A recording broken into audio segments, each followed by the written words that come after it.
Hi, my name is Gabe. I'm Julian. And I'm Collin. And this is our AP World Timeline Final. So we'll start with the early modern period from 1750 to 1900. And we'll start with the Industrial Revolution, which is from 1750 to, some would say, the present. So a continuity of the Industrial Revolution was that it helps continue the agricultural and scientific revolutions. For the agricultural revolution, it created faster and easier methods to grow and collect crops. We were able to develop machines to collect crops and plant crops as well. For the scientific revolution, it helped lay out the plan for the technological advancements to be made in the industrial revolutions for machines. Next is the Declaration of Independence, which is in 1776. A continuity is that it continued the belief of liberty and self-government, which were introduced and very important in colonial times. And it's one of the big beliefs of Americans to this day. One change was that it went against the normal status quo in a lot of Europe and Asia, where there was hierarchies with monarchs and kings. But the Declaration of Independence stated that the power should rest with the people.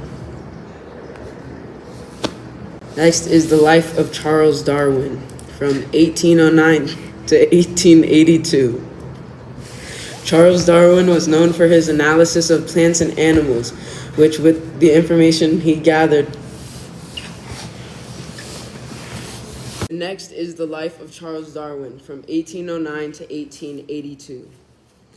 Charles Darwin was known for his analysis of plants and animals, which with the information he gathered led him to question how species form and change over time. His work convinced him of the insight we see in our world, which was natural selection.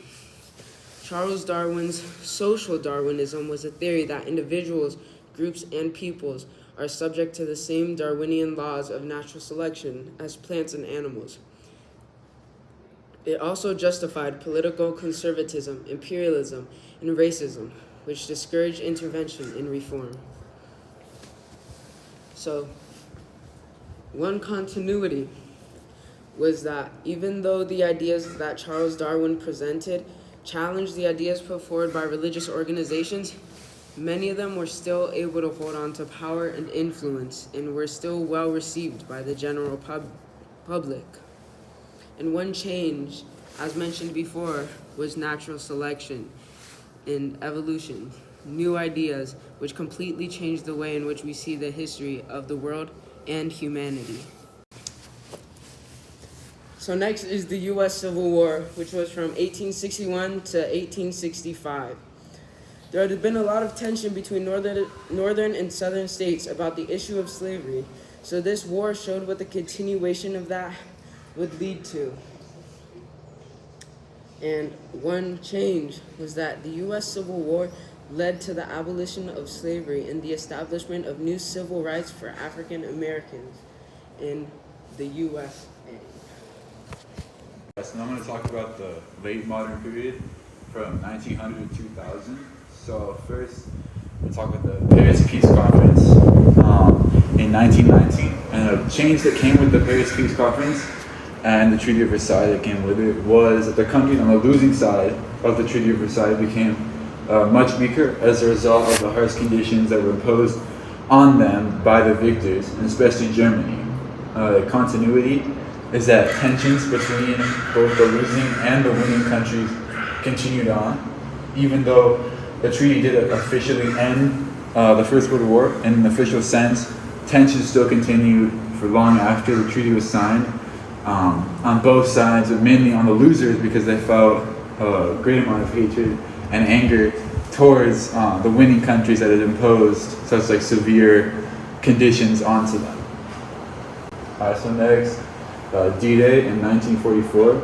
So a change that happened with D-Day was that it was a big turning point in World War II, since before that point, Germany had really been winning the war overall, and it had looked as if Germany was going to almost inevitably win the war eventually, because the Allies just could not get boots on the ground in France. But because of D-Day and because of all the people that were pretty much pushed into France on D-Day, it was a turning point in the war, and the Allies were able to take more control and eventually make a push into France and then eventually into Germany, which ended the war. Continuity was that the war continued for longer after D-Day occurred, so the war did not just end with the events of D-Day. Even though they did mark a turning point in the war still continued for much longer, since the Allies still had to make a push into France and then into Germany, and Germany was not willing to surrender. Alright, next, the establishment of the United Nations.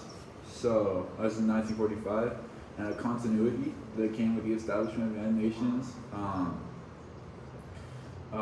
was that, a change that came with the establishment of the United Nations was that originally the League of Nations had been built in World War I, and it had generally the same ideals as the United Nations, but it did not succeed. So with the establishment of the United Nations, they were able to maintain a successful global organization of collaboration between multiple different countries.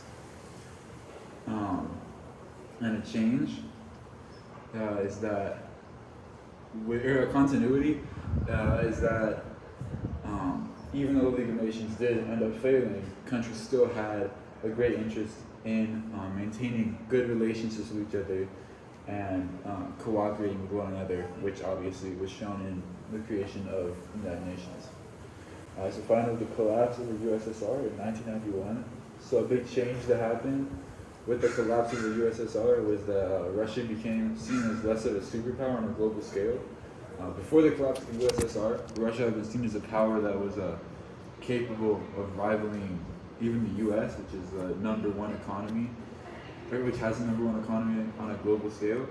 But after the fall of the USSR, Russia was seen for what it really was, which was a much weaker power. And nowadays, especially after the invasion of Ukraine, Russia is seen as more of a regional power rather than a global one. And continuity is that the competition between capitalism and communism continued on.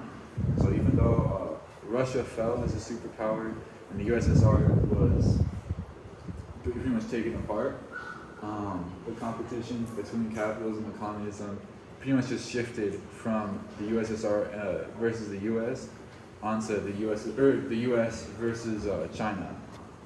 And yeah, that's pretty much it for the late modern period. In conclusion, we said that the modern period has been largely characterized by very large advancements in both science and technology, a greater level of urbanization and globalization, and in general, a much greater dependence on technology. So specifically for technological and scientific advancements, throughout the modern period, incredible advancements have been made in our understanding of science and technology. These include telephones, the internet, GPS navigation, light bulbs, and the industrial production system, to, in a sense, name a few. Scientific advancements include antibiotics, vaccines, and concepts such as evolution and natural science, where, as for an increased dependence on technology, because of advancements in technology, human beings have been increasingly dependent on technology in order to function throughout the modern period. Prior to the modern period, human beings were not incredibly dependent on the use of technology, but by the end of the modern period, people have become almost completely dependent on technology to perform many of the important tasks throughout their daily lives. Our second conclusion was that there was an increased urbanization and globalization. And then we said that throughout the modern period, people have very much increasingly decided to move from rural environments to more urban areas. This was largely due to industrialization, as well as other technological advances which made it possible for more people to work in areas other than agriculture. Additionally, the process of globalization saw a rapid increase during the modern period, again due largely to technological advances which made transportation and communication much easier and faster. Thank you for listening to our AP World History final timeline. Hope you enjoyed.